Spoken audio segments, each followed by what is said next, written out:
Good morning. How's everybody feeling?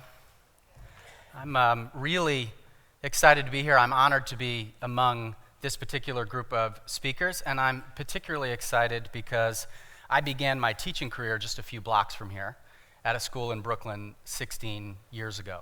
So it's a fitting time to be talking about the state of the field as it is and as it ought to be.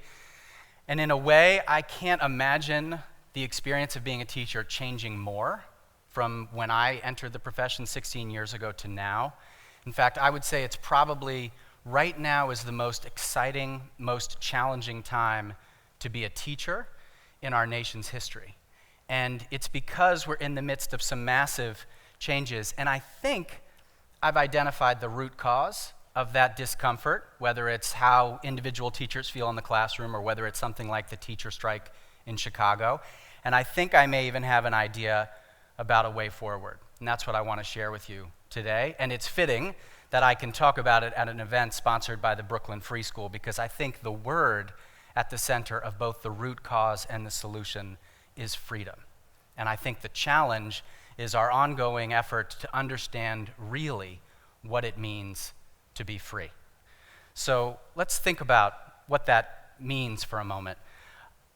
If you ask most Americans, I think, sum up what it means to be an American in a single word, I think almost overwhelmingly people would gravitate towards that one word, freedom. And in a way that makes sense, right? Because that is the word at the center of our particular story. It is who we are on our best days. There's a reason that the United States was referred to as the world's first new nation, because it was the first place in human history where your standing in the civic order was not determined by bloodlines and kinship, but by a fundamental allegiance to principles and ideals. So that makes sense. Problem is, it's such a loaded word. And you can start to see how loaded it is if you ask a follow-up question of most people, which is, okay, if freedom is at the core of what it means to be an American, what does it exist primarily to provide? Freedom to what? Freedom from what? And I think when you ask that question, you get a whole range of answers. And part of the issue is because we have these dual allegiances. And we always have, and we always will. And the challenge is that we hold them in creative tension. We have the allegiance to the democratic concept of freedom, which is best understood as freedom of conscience, the right to say what one must say. And then we have the capitalistic concept of freedom, which is freedom of choice, which is the right to do whatever one wants to do.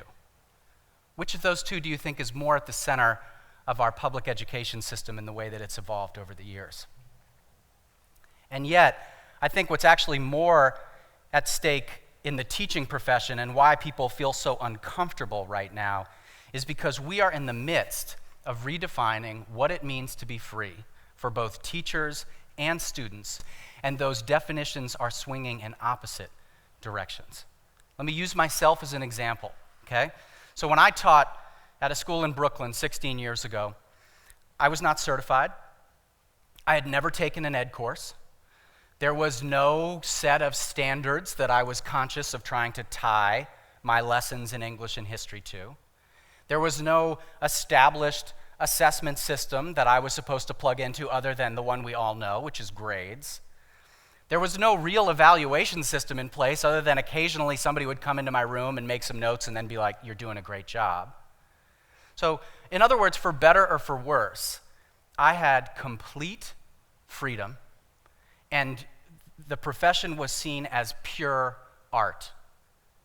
And I think to some degree, a lot of us still view that as the good old days, right? When you really could just close your door, do whatever you wanted.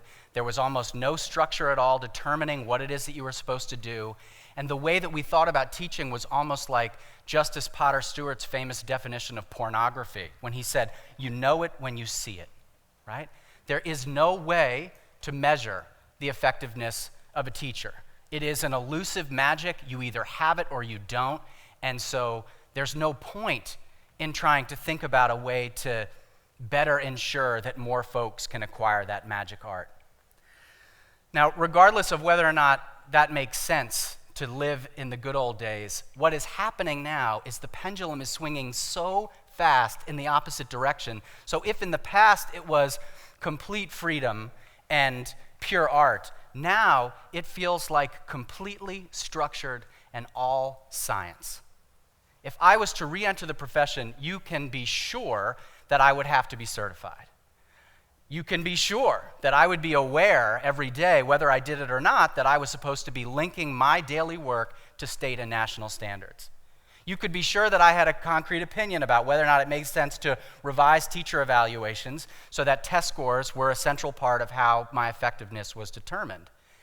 And in a way, you can see why it would be so easy to feel like what we are starting to inhabit in education in the teaching profession is a brave new world. I mean, just one example, maybe some of you have heard of what's going on with the Gates Foundation. They're investing several $100,000s in the development of a certain type of skin bracelet that measures the level of student engagement based on the perspiration of the skin.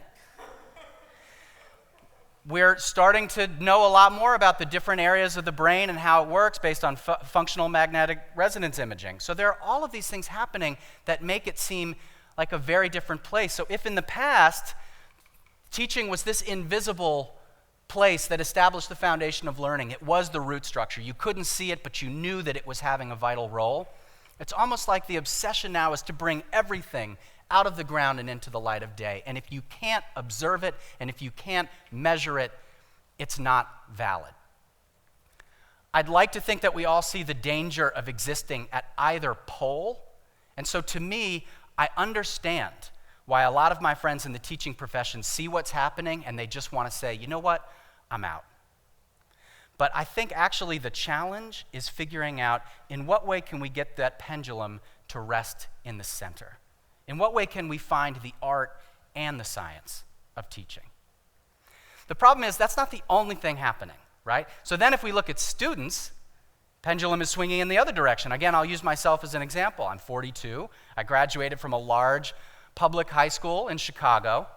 I was tracked into all of my classes, as were all of my other students.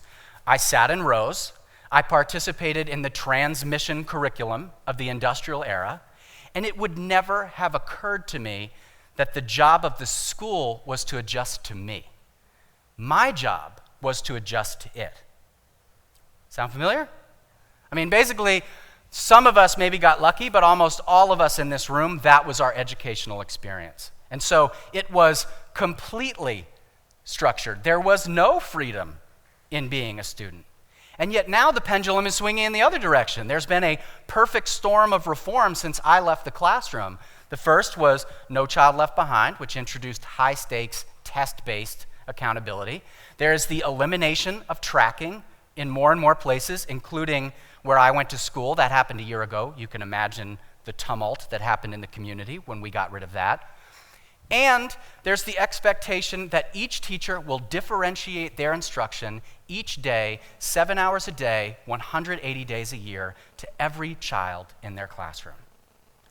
Now, I think we can agree that it's a good development that the pendulum, when it comes to students, is swinging in the direction of more freedom.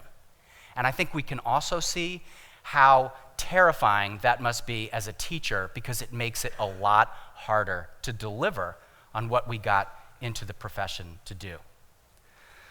So the challenge is the same. In both situations, how do we get that pendulum to rest in the middle? How do we make sure that more student freedom isn't misunderstood as merely more choice in the capitalistic context to just do whatever I want to do? How do we make sure that it rests in the center of the democratic concept of freedom? How do we make sure that we create schools that are primarily concerned about equipping all people with a deep understanding of their own unique conscience that prepares them to think about how to fulfill their unique purpose?